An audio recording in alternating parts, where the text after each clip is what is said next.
Total health सिर्फ DD news पर।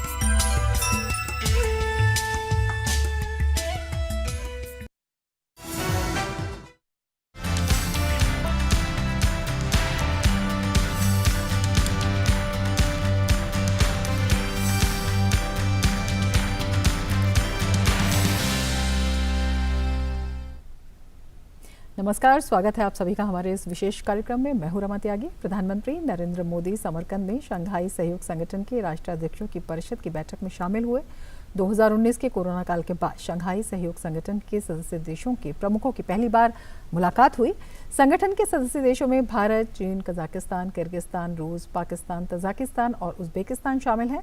प्रधानमंत्री मोदी ने एससीओ सदस्य देशों के नेताओं के साथ सामयिक, क्षेत्रीय और अंतर्राष्ट्रीय महत्व के मुद्दों पर चर्चा की। साथ ही बैठक में क्षेत्रीय शांति और सुरक्षा, व्यापार और संपर्क, संस्कृति और पर्यटन के मुद्दों पर चर्चा।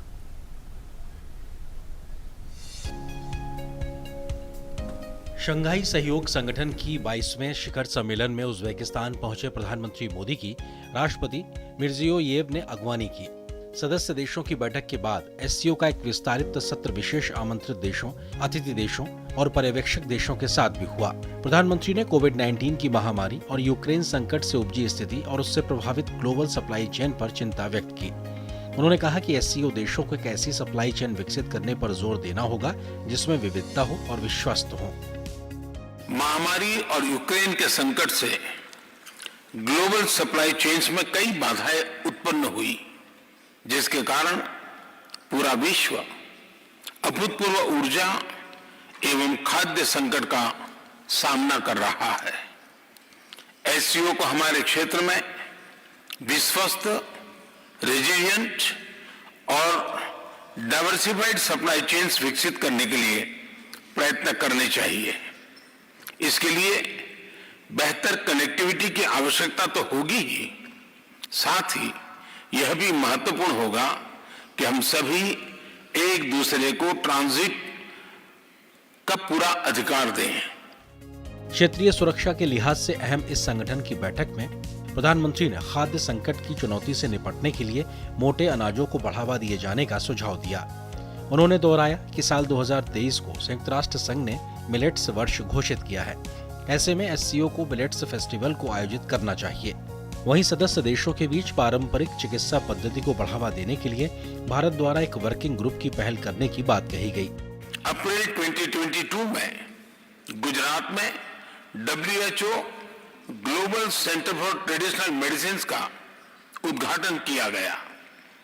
पारंपरिक चिकित्सा के लिए यह WHO का पहला और एकमात्र ग्लोबल सेंटर होगा।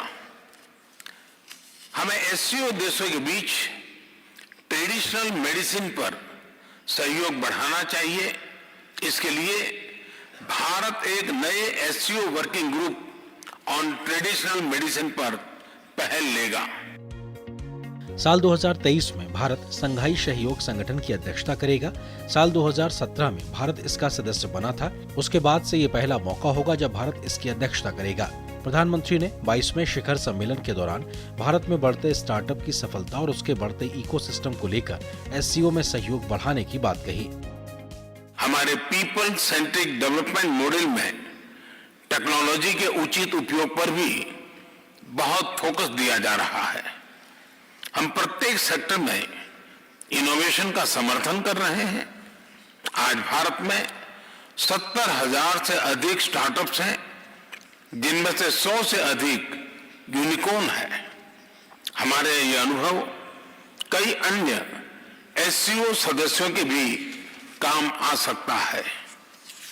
इसी उद्देश्य से हम एक नए special working group on startups and innovation की स्थापना करके एससीओ के सदस्य देशों के साथ अपना अनुभव साझा करने के लिए तैयार है।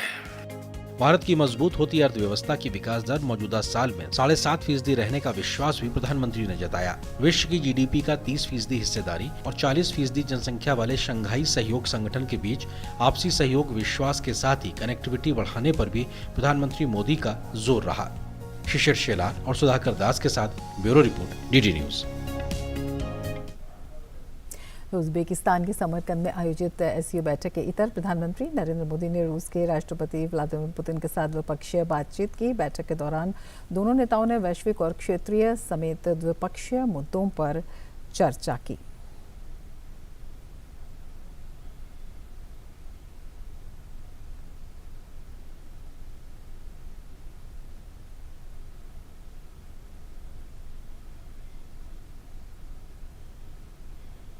और प्रधानमंत्री ने तुर्की और उज़्बेकिस्तान के राष्ट्रपति के साथ भी द्विपक्षीय वार्ता की। और बेहद अहम है प्रधानमंत्री का संबोधन, जिसमें महामारी के बाद आर्थिक रिकवरी की चुनौतियों और उससे एससीओ देशों की उसमें क्या भूमिका हो सकती है, वैश्विक आपूर्ति श्रृंखला की भी उन्होंने बात की। और साथ ही एससीओ के क्षेत्र को विश्वस्त, लचीला और विविध आपूर्ति श्रृंखला यानी कि जो सप्लाई चेन्स है उन्हें विकसित करने पर, उन्हें मजबूत बनाने पर जोर दिया। साथ ही सदस्य देशों के बीच अधिक सहयोग की अपेक्षा भी जताई। इसके अलावा प्रधानमंत्री ने स्टार्टअप्स के अपने अनुभव एससीओ सदस्य देशों के साथ साझा करने की बात कही और मोटे अनाज के लिए एससीओ के मंच पर फूड फेस्टिवल आयोजित करने के विचार पर भी उन्होंने जोर दिया। और उसके साथ ही कहा कि एससीओ देशों के बीच पारंपरिक औषधि के आदान प्रदान को भी बढ़ावा देना चाहिए। तो तमाम मुद्दों पर प्रधानमंत्री ने प्रकाश डाला। बेहद अहम ये विषय हैं और इन्हीं पर अपने इस खास कार्यक्रम में हम चर्चा करेंगे। हमारे साथ खास मेहमान जुड़े हुए हैं। हमारे साथ अशोक सज्जनहार जुड़े हुए हैं, फॉर्मर इंडियन एम्बेसडर, और हमारे साथ सुशांत सरीन जुड़े हुए हैं, strategic expert and senior fellow ORF। अपने दोनों ही मेहमानों का हम स्वागत करना चाहेंगे। सबसे पहले सज्जनहार जी, आपके पास आना चाहेंगे। और जिस तरह से हम लगातार एससीओ में भारत की भूमिका की बात कर रहे हैं, भारत के लगातार वर्चस्व की बात कर रहे हैं, उसको देखते हुए प्रधानमंत्री ने जिस तरह से विविध विषयों को छुआ है, कितनी मजबूती से आप देखते हैं और किस तरह से उनके पूरे संबोधन को आप देखते हैं? देखिए, शंघाई कोऑपरेशन ऑर्गेनाइजेशन भारत के लिए बहुत महत्वपूर्ण है। ये जो क्षेत्र है, मध्य एशिया के जो 4 देश हैं जो इसको हम अपना एक्सटेंडेड नेबरहुड बोलते हैं। परंतु इससे हम अपने संबंधों को, जब से उनका सोवियत संघ का विघटन हुआ, जब से ये चारों देश आजाद हुए, तो उसके बाद से हम इनके साथ अपने संबंधों को आगे लेकर जाने में समर्थ तो हुए हैं, परंतु इतना आगे नहीं ले जा पाए जितना पोटेंशियल है, जितने की हम कर सकते थे। और उसका कारण सबसे बड़ा यही है, जो हमारी इनके साथ कोई सीमा नहीं मिलती, कोई सरहद नहीं मिलती, कोई ज्योग्राफिकल बाउंड्री नहीं मिलती। तो कनेक्टिविटी का बहुत बड़ा मुद्दा है और उसको सुलझाने के लिए और इन देश के जो शीर्ष नेता हैं उनके साथ मुलाकात करने के लिए ये जो फोरम है ये बहुत ही महत्वपूर्ण है। ये ध्यान रखना होगा, जो जब से भारत इसका सदस्य बना है तब से प्रधानमंत्री मोदी इसके 2017 से इसके जो भी है शीर्ष शिखर सम्मेलन है इसमें सम्मिलित होते रहे हैं जी। एक्चुअली देख तो उससे पहले भी 2015 और 16 में भी वो उसमें सम्मिलित हुए थे। तो इसमें जो प्रधानमंत्री मोदी का आज जो संबोधन था बहुत महत्वपूर्ण था, क्योंकि एक तो चीज उन्होंने कही, जो जब से ये महामारी हुई है 2020 से, और उसके बाद इस साल के पहल से जब यूक्रेन और रूस का युद्ध हुआ है, तो इससे पूरी दुनिया में बहुत नुकसान पहुंचा है, चाहे वो खाद्य पदार्थ हो या एनर्जी प्राइसेस हो, वो बहुत ज्यादा बढ़ गए हैं। तो एससीओ देशों को मिलकर, जैसे आपने कहा 40% जनसंख्या है पूरे विश्व की, 30% जीडीपी है पूरे विश्व का, तो एक बहुत अच्छी भूमिका निभा सकते हैं। और दूसरी बात है जो खाद्य पदार्थ और उनके अलावा जो सप्लाई चेन्स हैं उनको कैसे वो एकदम बिखर सी गई हैं, तो उनको कैसे रिजिलियंट और ट्रस्टवर्दी और डाइवर्सिफाइड सप्लाई चेन्स कैसे बनाया जाए, वो उन्होंने कहा। और ये भी बताया जो भारत ने जो इतनी तरक्की की है, भारत सबसे जो बड़ी अर्थव्यवस्थाएं हैं उसमें सबसे आगे तेज बढ़ने वाली अर्थव्यवस्था बनकर उभरा है। 7.5% हमारा जीडीपी ग्रोथ इस साल हम उम्मीद करते हैं। उसके साथ साथ 70,000 स्टार्टअप है, 100 यूनिकॉर्न है। तो बहुत ऐसे क्षेत्र हैं जिसमें भारत ने महारत हासिल की है, जो कि हम एससीओ के देशों के साथ साझा करना चाहते हैं। बिल्कुल। सुशांत सरेन जी, आपके पास आना चाहेंगे और आपसे जानना चाहेंगे, प्रधानमंत्री ने केवल इन विषयों पर प्रकाश ही नहीं डाला बल्कि उन्होंने बहुत सारे समाधान भी सुझाए। जिस तरह से उन्होंने बताया कि जो भारत के स्टार्टअप्स हैं, जो भारत का वर्कफोर्स है, जो टेक्नोलॉजी है, इनोवेशन है, उसके अनुभव साझा करने के लिए पूरी तरह से तैयार हैं। कितना अहम इस दिशा में भी हो जाता है जब भारत की भूमिका हम उसकी बात करते हैं।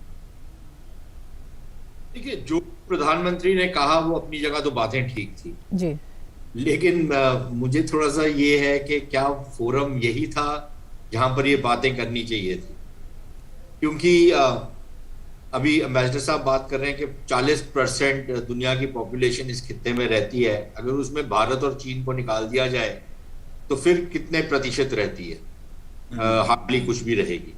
और उसमें भी एक पाकिस्तान और रूस को निकाल दें तो बाकी तो देशों में कोई बहुत ज्यादा पॉपुलेशन है नहीं। तो बेसिकली एक लिहाज से भारत और चीन अर्थव्यवस्था के लिहाज से और आबादी के लिहाज से सबसे बड़े देश हैं। अब क्या स्टार्टअप वाला जो हमारा कल्चर है हम चीन के साथ शेयर करेंगे या पाकिस्तान के साथ शेयर करेंगे? कनेक्टिविटी की बात हुई, अपनी जगह वो बात बिल्कुल दुरुस्त है कनेक्टिविटी और ट्रांजिट की, लेकिन क्या ये ट्रांजिट वन वे होगा या टू वे होगा? क्योंकि अगर टू वे होगा तो कहीं ना कहीं आगे चल के अगर और देश सम्मिलित होते हैं एससीओ में तो क्या हम पाकिस्तान को ट्रांजिट राइट्स देंगे भारत के थ्रू? और जो वहां से दहशतगर्दी और जो एक आतंकवाद और जो एक कट्टरपंथी सोच पाकिस्तान के अंदर है, क्या आप चाहेंगे कि उसके लिए एक कनेक्टिविटी बने? अब तो मेरे ख्याल मुद्दे हैं जो प्रधानमंत्री ने, जैसे मैं आपसे कह रहा हूं कि जो मुद्दे उठाए वो अपने ताई तो बिल्कुल ठीक है, लेकिन शायद फोरम मेरे को थोड़ा सा अटपटी सी बात लगी। इसी पर बात करते हैं। हमारे साथ जुड़े हुए हैं सज्जनहार जी। सज्जनहार जी, एससीओ की जब हम बात करते हैं तो एक सशक्त मंच इसे कहा जाता है, और जब हम संपर्क की बात करते हैं, जब हम अगर सकारात्मक रूप से जो अनुभव शेयरिंग की बात करते हैं, और भारत की भूमिका इसलिए महत्वपूर्ण हो जाती है क्योंकि जनसंख्या के भी और विश्व की तेज़ी से बढ़ती अर्थव्यवस्था के लिहाज से भी ये होता है। तो किस तरह से इसको देखते हैं, किस तरह से इसको इम्प्लीमेंट किया जा सकता है और किस तरह से इसके लिए रास्ते निकाले जा सकते हैं? देखिए, मैं तो ये समझता हूँ रमा जी, जो सबसे ज्यादा महत्वपूर्ण हमारे लिए है, अगर शंघाई कोऑपरेशन ऑर्गेनाइजेशन में देखिए तो ये प्लेटफॉर्म मेरे विचार से नहीं है कनेक्ट करने के लिए रूस के साथ। रूस के साथ कनेक्ट करने के लिए हमारे पास और बहुत सारे प्लेटफॉर्म हैं, बहुत और सारे विकल्प हैं। चीन के साथ हमारे संबंध पिछले 2-2.5 साल से जैसे हैं सभी लोग जानते हैं, और फिर जैसे इसको आगे ले जाना चाहिए शंघाई कोऑपरेशन ऑर्गेनाइजेशन पर, उसमें बातचीत नहीं हो सकती है, पाकिस्तान में भी नहीं हो सकती। मैं समझता हूं जो एससीओ का सबसे महत्वपूर्ण हमारे लिए योगदान सिद्ध हो सकता है वो मध्य एशिया के देशों के लिए उनके साथ कनेक्ट करने के लिए हो सकता है। और वहां पर चाहे हम देखें, ऊर्जा बहुत ज्यादा है। हम कजाकिस्तान का शायद एक ऐसा मात्र देश होगा जिससे हम यूरेनियम इतनी बड़ी मात्रा में, और सबसे पहला देश था जिससे हम यूरेनियम फ्यूल इंपोर्ट करते हैं। उज्बेकिस्तान से भी 3000 टन हमने करना शुरू कर दिया है। ये वाले सब जो देश हैं ये क्षेत्र में चाहे मिनरल रिसोर्स कहें या नेचुरल रिसोर्स कहें, अब ताजिकिस्तान और किर्गिस्तान में हाइड्रो पावर की बहुत ज्यादा अच्छा पोटेंशियल है।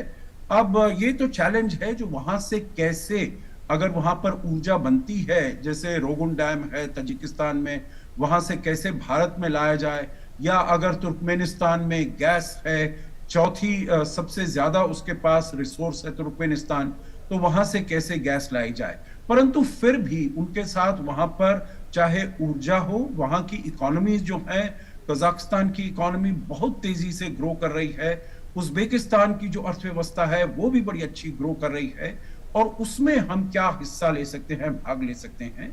और उससे और महत्वपूर्ण बात यह है जो अफगानिस्तान में जो बदलाव हुआ है पिछले साल अगस्त में, जो बदलाव हुआ है, तो वो हम इन देशों के साथ, क्योंकि 3 मध्य एशियाई देश हैं, ताजिकिस्तान जिसे करीब 1300 किलोमीटर उनके साथ बॉर्डर मिलता है, उज्बेकिस्तान 137 किलोमीटर अफगानिस्तान के साथ बॉर्डर मिलता है, और तुर्कमेनिस्तान करीब 700-800 किलोमीटर बॉर्डर मिलता है।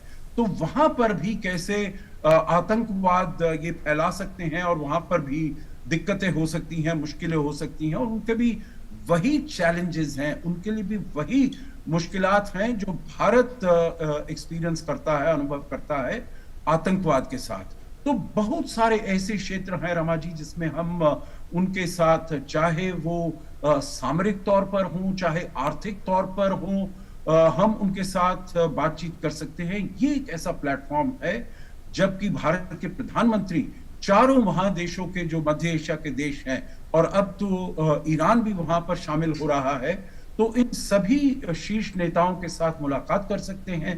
और भी मुलाकातें होती हैं विदेश मंत्री के स्तर पर, रक्षा मंत्री के स्तर पर, नेशनल सिक्योरिटी एडवाइजर के स्तर पर। तो इन सब चीजों में भी हम उनके साथ मुलाकात कर सकते हैं, और जो बातचीत होती है उससे अपने द्विपक्षीय और जो रीजनल संबंध है, सहयोग है, उसको हम बड़ी अच्छी तरीके से आगे ले जा सकते हैं। तो मैं समझता हूं, देखिए जो बात है, चाहे आर्थिक सहयोग हो या आतंकवाद से जूझने की बात, हमको हर प्लेटफॉर्म में, जहां पर हम हैं, हमको हर प्लेटफॉर्म में उसमें बात करनी चाहिए, और जहां से हमको इसमें सपोर्ट मिलता है। और मैं समझता हूं जो ये मध्य एशिया के देश हैं, ये तो यकीनन भारत को इन सभी मुद्दों पर सहयोग देंगे, सपोर्ट करेंगे। तो इसीलिए अपने संबंधों को हमें आगे ले जाने में इसको पूरी तरीके से, शंघाई कोऑपरेशन ऑर्गेनाइजेशन जैसे मैंने बताया, प्रधानमंत्री हर शिखर सम्मेलन सम्मिलित हुए हैं, तो ऐसे आगे भी इसको ले जाना चाहिए। बिल्कुल। सरेन जी, आपके पास आएंगे। प्रधानमंत्री ने भारत को मैन्युफैक्चरिंग हब बनाने की बात कही कि भारत मैन्युफैक्चरिंग हब बन रहा है, और जिस तरह की एक तरह से प्रतिस्पर्धात्मक क्षमता भारत में विकसित हुई है, वो अपने आप में एक उपलब्धि की कहानी कहते हैं। जब हम अनुभव शेयरिंग की बात करते हैं या संपर्क की बात करते हैं, सहयोग की बात करते हैं, तो इसमें ये बेहद महत्वपूर्ण हो जाता है। और जिस तरह से मध्य एशिया के देशों की बात कही है अभी सज्जनहार जी ने, उसको देखते हुए कितनी व्यापक संभावनाएं निकल कर आती हैं अगर हम भारत की दृष्टि से देखते हैं तो? देखिए, मुझे जहां तक मध्य एशिया का सवाल है और सामरिक रिश्ते या जिसको आप कहें सुरक्षा के रिश्ते जो हैं, उनकी तो एक अपनी अहमियत है, उसको तो मैं बिल्कुल मानता हूं। खास तौर पर आतंकवाद को लेकर के उज्बेकिस्तान और ताजिकिस्तान, इंसिडेंटली तुर्कमेनिस्तान SCO का मेंबर नहीं है, और तुर्कमेनिस्तान की जो रवैया है बहुत सारी चीज़ों में अपने किस्म का ही है, लेकिन ताजिकिस्तान और उज्बेकिस्तान के साथ मेरे ख्याल काफ़ी हमारे इंटरेस्ट कन्वर्ज करते हैं, खास तौर पर जो एक इस्लामी आतंकवाद है उसको लेकर के, या अफगानिस्तान के अंदर जो हालात हैं उसमें हमारा काफ़ी समन्वय बनाने की उम्मीद भी है और पोटेंशियल भी है, और वो उस पर बात आगे बढ़ भी रही है। जहाँ तक ये अर्थव्यवस्था का सवाल है, देखिए जो प्रधानमंत्री ने, मैं दोबारा कहूँगा, जो प्रधानमंत्री ने बात की कि भारत का जो पोटेंशियल है या भारत में जिस तरीके का उत्पाद हो रहा है या एक मैन्युफैक्चरिंग हब बन रहा है या बनने की तरफ बढ़ रहा है दुनिया का, एक लिहाज से तो वो चीन को डायरेक्ट आप चैलेंज दे रहे हैं, और मेरी नज़र में ये बेहतर तरीका है करने का कि आप बोल रहे हैं कि चीन को बोला जाता था कि दुनिया की फैक्ट्री है, और भारत अब चीन को रिप्लेस करने की एक कोशिश कर रहा है, और उस पर आगे भी बढ़ रहे हैं। लेकिन उसका दूसरा पहलू ये है कि अगर आप मैन्युफैक्चरिंग हब बनने के लिए बात कर रहे हैं और उसमें निवेश की बात कर रहे हैं, तो SCO के जो देश हैं उसमें एक चीन को छोड़ करके मुझे तो नहीं लगता कि किसी भी और देश की इतनी आर्थिक क्षमता है कि वो भारत के अंदर उस तरीके का निवेश करे जहां पर भारत को जो मैन्युफैक्चरिंग हब बनने की हमारी जो एक एम्बिशन है वो पूरी तरीके से पूरी हो सके। तीसरी चीज बनती है व्यापार की। एम्बेसडर साहब की बात ठीक है कि यूरेनियम और इस तरीके की चीजें हैं, लेकिन अगर आप उसका टोटल वो देखें, आंकलन करें कि हम कितना वहां पर आयात करते हैं और कितना निर्यात करते हैं, तो उसमें कोई बहुत ज्यादा पोटेंशियल अभी नजर नहीं आ रहा। जी, उसी पोटेंशियल को किस तरह Connectivity बढ़ाया के जाए और issues किस को- तरह से उसमें जो सहयोग है वो लिया जा सकता है, किस तरह से उसके रास्ते तलाशे जा सकते हैं, बेहद उसके लिए ज़रूरी हो जाती हैं। जिस तरह से द्विपक्षीय वार्ताएं हैं या जिस तरह से इसमें एक विचार को प्रेषित करने की बात आती है। सज्जनहार जी, आपके पास आना चाहेंगे, आपसे जानना चाहेंगे, 2023 की मेज़बानी भारत के हाथ में होगी, उसको देखते हुए प्रधानमंत्री ने कई तरह की बातें बताई। जिस तरह से जो खाद्य संकट है उसको दूर करने के लिए उन्होंने मिलेट पर जोर दिया और उसमें ये भी कहा कि किस तरह से इसमें एक जो है ग्रुप बनाया जा सकता है और तमाम जो मिलेट फूड फेस्टिवल की भी उन्होंने बात कही कि इसके आयोजन पर विचार किया जा सकता है।